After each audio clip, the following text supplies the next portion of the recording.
everybody, it's Christina, it's the Fat Ass Cancer Bitch, coming to you from the Cozy Reading Cottage here in Sandwich, Massachusetts. It is Saturday, April 12th, and it's another crap day, which I love. I love rainy weather, but it's the third rainy weekend in a row, and I can't get out of my yard, and I need to because we're having a bunch of people over next Sunday for Easter, and we need to be outside to hunt for the nips that we hide. I'll tell you all about that next Saturday, but I don't know. I do love a rainy day. I'm here to tell you about my really weird weeks, Thursday in particular. I don't know if Thursday was a weird day for you, but holy crap, there was weird energy in Thursday, start to finish. To begin with, I wore my hot dog costume to our weekly staff meeting, as you do. Our boss hands out a creativity challenge once a month or so for the staff to present at the following week's meeting. It's a roll of tickets like you get at a county fair. And printed on each ticket is a different little fun challenge. To it, rewrite the national anthem with a zombie theme. Sort of hard not to do right now, right? Or record some music using only stuff in your kitchen. Or take pictures of 3 different cats and share them. Or some other sort of quirky, offbeat, whimsical task. Granted, it's a hellish chore for some. A delight for others. Almost always funny and often quite touching. This little glimpse into the creative lives of our coworkers. Last time we did this, I carved a self-portrait into a clementine. This time we did this, someone wrote a beautiful sonnet to his houseplant. Another journaled about spending the day with a piece of fruit. One woman made a bracelet from a piece of paper. Someone else made a shoebox diorama of his bedroom. And I wore my hot dog costume and read 3 rave reviews of your biopic. My biopic, of course, is Plant-Based Wiener. That's a whole different podcast. But it was kind of an awesome staff meeting, right? And not just because we're an arts nonprofit, or maybe totally because we're an arts nonprofit, but the task just made us all goofy kids, which is such good energy. And we totally need to do something rando and absurd and uncomfortable and vulnerable right now. Especially now. Very, very now. And I need to take this costume off because it's hot. Why do you have a hot dog costume, you may be wondering? We have 2, actually. A few years ago, my sister wanted to take one of those photos by the seaside where the whole family wears blue and white and shades of coral, and we take a big family photo on the dune. And I said, fuck no, I'm going to wear a hot dog suit. And I did. I also wore something blue and white and coral underneath. And we took those photos too, but there's a whole series of photos with me and my husband Michael in hot dog suits. It's a handy thing to have, and you use it more than you think. I highly recommend having a hot dog suit in the trunk of your car. I used to threaten Julia with it. Don't make me wear my hot dog suit at your basketball game and mortify you in front of all your friends. Now I think I'm just going to keep it in my trunk with my Find Delight Today sign. And just, I don't know, pull over randomly and just stand there in my hot dog suit and hold my sign. Maybe you'll see me sometime. I like, what else can we do right now? Something so absurd. Anyways, after that staff meeting, which was wonderful, the day went sideways. I bought a pair of work gloves at Job Lot, and they were both left hands. And I love Job Lot. Come on, Job Lot. My beautiful friend did not get the job that she wanted, and so totally deserved. There was a chore I thought I totally could do, but it turned out to be too big for me to tackle, which pisses me off in a way that almost nothing else can piss me off. My husband and daughter had a major argument. We had a cocktail party late in the day for a dear colleague who was leaving, which was a really heavy lift. So happy and so sad at the same time. Heartbreaking charcuterie, which was also my supper because I had to go to a show that a dear friend directed and some dear friends were in. So I got to listen to Rodgers and Hammerstein for a couple of hours. One young woman in this cast sang a flawless, and I mean fucking flawless, version of Something Wonderful from The King and I. Such a beautiful song about such a total asshole. Song doesn't hold up. Music is exquisite. The thoughtless things he'll do will hurt and worry you. And all at once he'll do something wonderful. Fucking psych! Raise your hand if you have ever been part of a shit show like that. I cried in the back of the house, moved by the singer, and so sad for so much time wasted on manipulative assholes. Man.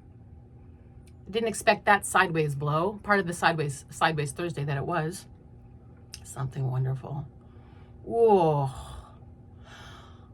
On the way out of the show, which was wonderful. It really was. It was lovely.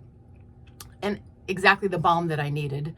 I hugged my friends in the lobby, and I told a woman from the cast whom I don't know that she was such a light on stage, and she was like a flower. You kept getting drawn to look at her. She was just beautiful on stage. She glowed.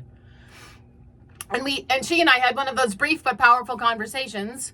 And I took the spare bracelet off of my wrist and I gave it to her. I make these bracelets out of iced teaspoon handles. And I stamp them with good and powerful words. And I always wear a spare in case of one of these brief but powerful conversations. The person I am talking to needs the message that I am wearing, inevitably. And she put it on her wrist. This bracelet said, "All is love." I headed back out to my car, and this flower woman followed me and hugged me hard, because it turns out that she really needed that bracelet in that moment. I got into my car and I took 6A home, which is my very favorite road in all the world. It's like a meditation, especially at night. And it's where I pray, or whatever you call it. Where I have all the conversations that I have with the universe, with the women who've gone before, with the powers that be. And I thanked the universe, the women, the powers that be, for getting to be silly at work. For the funny, tender stories of my coworkers who are also beautiful friends. I thank the universe for Rodgers and Hammerstein. Most of Rodgers and Hammerstein.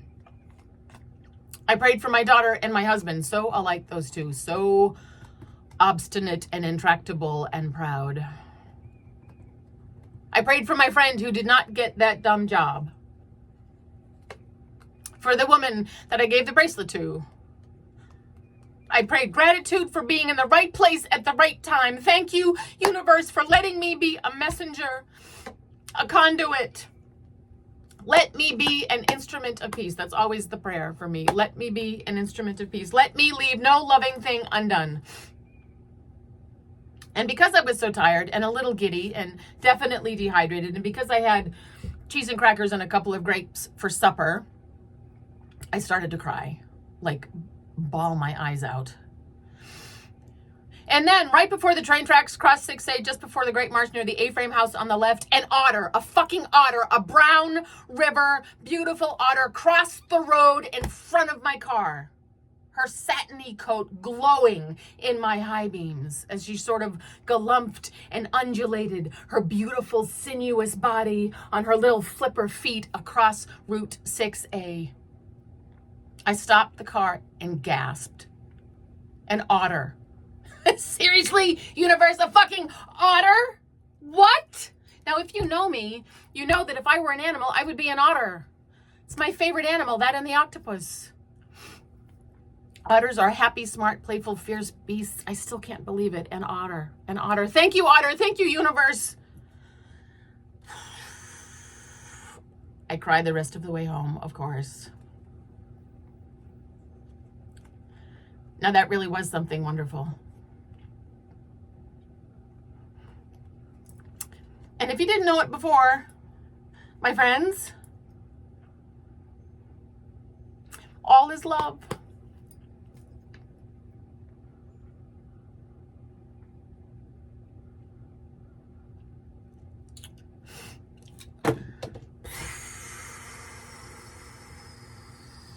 Happy Saturday, dear friends. I'm so glad you're tuning in. Clearly, the energy of Thursday is it's still with me. I guess it's a full moon tonight. There's that part. That's part of it too. So much swirling in the ether. I still can't get over seeing that otter.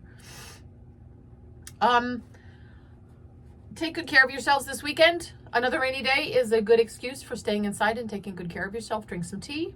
Do something absurd and rando. Something that maybe takes you out of your comfort zone. Makes you feel vulnerable. You are beloved. Come as you are. Come as a hot dog. You can get these for not a ton of money. And I can't tell you what delight this has brought me.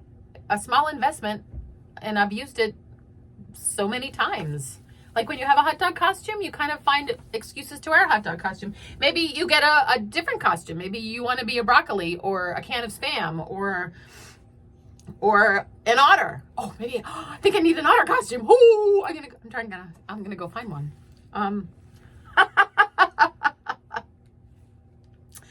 All right, I'm gonna try to. No, I'm not gonna try to deflate this giddiness. It's a little fun for me right now. Thank you for tuning in. This is a long one. Sorry, not sorry. I will see you next week, beloved folk. Come as you are, and just know, please know that you are beloved.